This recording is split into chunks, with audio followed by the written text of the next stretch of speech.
G'day there peeps and welcome to a review of the little beauty of a game known as Forgotton Anne. And yes, it's spelled that way. A game that strongly entices you from the very store page by tapping into that nostalgia vein of "Oh, it's just like Studio Ghibli films!" That and coupled with the overwhelmingly positive reviews everywhere, so... oh good god. Then it almost sounds like a must-have, but in reality then the game might have one or two too many flaws for some people to actually enjoy it. If you're planning on buying this hypnotically pretty piece, then I recommend that you keep watching as we head into this sort of, rapid fire review. First, we gotta talk about the main reason you're probably even considering buying this game in the first place, the visuals. Forgotton Anne's pretty sprites are created in an anime art style. I mean, of course, it's published by Square Enix. But while this art style has a definite indie feel to it at times, then the sprites and especially the beautiful backgrounds really establish this Howl's Moving Castle-like industrial world. The only real issue that I have with the visuals are that they might have taken up too much of the spotlight compared to the rest of the aspects of the game, and even the focus on the visuals has been balanced in kind of a weird way. Because you have all these little quirky animated characters, a lot of which we only see in like one scene, but the game has a weirdly low amount of interaction animations between the actually important characters, making most conversations seem like androids trying to portray emotion with each other. Next up is the music. See, I told you this was rapid fire. I don't know what to say. It's pretty freaking great, which is quite a win for the devs because they're really proud of having a soundtrack that was created by a real orchestra. In fact, they were so proud that they actually kicked the voice actors all the way back to the back seat so we could hear the sound of that beautiful tuba. Okay, seriously, the music is amazing. It's dramatic, beautiful, and even quirky and funny when it needs to be, and it really does bring me back to my childhood when I watched feature-length anime movies during my winter vacation. But seriously, it was like watching Hans Zimmer overthrow yet another director to make it his own movie. But you know, I get it. I get it. The voice acting is subpar at best, but you cannot cover it up with music or atmosphere. Even in calm environments, then it feels like most characters are yelling, but at the same time really muffled, like they're way too far away from the microphone. It certainly did. The rebels are cunning, I admit that. But our very own eye in the sky proved to be more cunning by far.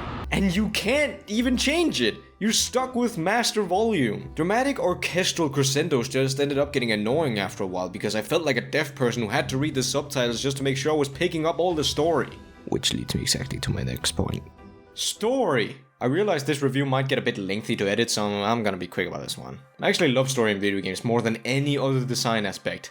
But this one is not my favorite. The two characters I wanted to know the most about only got a vague background explanation. And then there are characters we've never even seen or heard of before that pop out of nowhere and attempt to wedge into the story like they're important, while they're really not. As mentioned, then the voice acting isn't that good either, and therefore it doesn't sell the characters that well. And at first then I thought this game was choice-based and that my decisions would actually have an impact on the story, but then I quickly realized that Forgotton Anne suffers heavily from Mass Effect or Telltale Syndrome, meaning that there's a lot of choices out there where the game will make you feel like you made the wrong decision no matter what outcome you picked. Don't get me wrong, it's not a bad story actually, quite far from it. But what I'm saying is if you're looking for the next Undertale or one-shot or that one game that'll obliterate you with post-game depression, then you won't find it here. Finally, we got to the actually video gamey aspect. Gameplay. And sadly, then Forgotton Anne has forgotten about the gameplay, you know what I mean?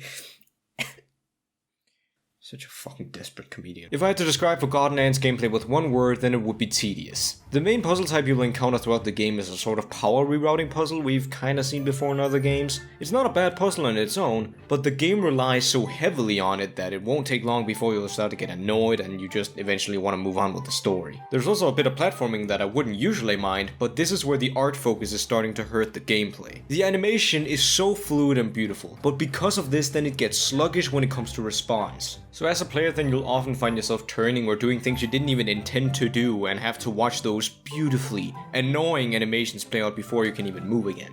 Then there's the wings, and while they look cool, then I gotta admit, I was happy when they took them away from me.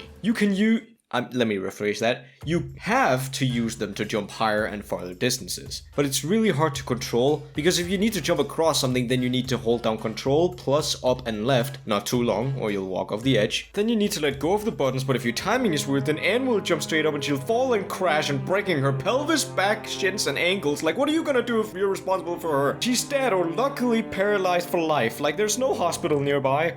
Actually, that's all a joke, because you can crash her into the ground at Mach 5 and she dusted up like it was nothing. Don't worry too much though, the game doesn't consist of just these mechanics. It does have some cool and very interesting mix-ups to it. As an example, then I really enjoyed the part in a dream state where I had to recreate all Anne's animations. And I also loved the part where Anne was disguised but being interrogated, so I had to respond with either nodding, shaking, or screaming.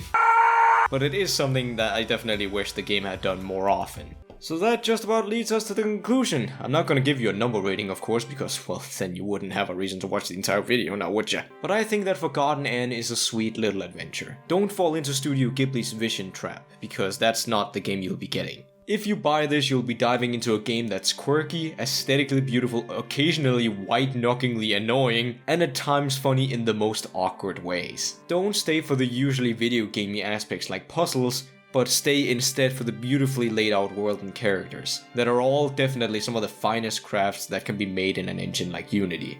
So I hope that answered some of your questions, and most importantly whether or not if this game is actually for you. Remember, this video review is entirely based on my own playthrough, so if you have any opposing opinions or something interesting to say, then feel free to write in the comments. Thank you all so much for watching this little review, my name's been Scripps, and I'll catch you all later.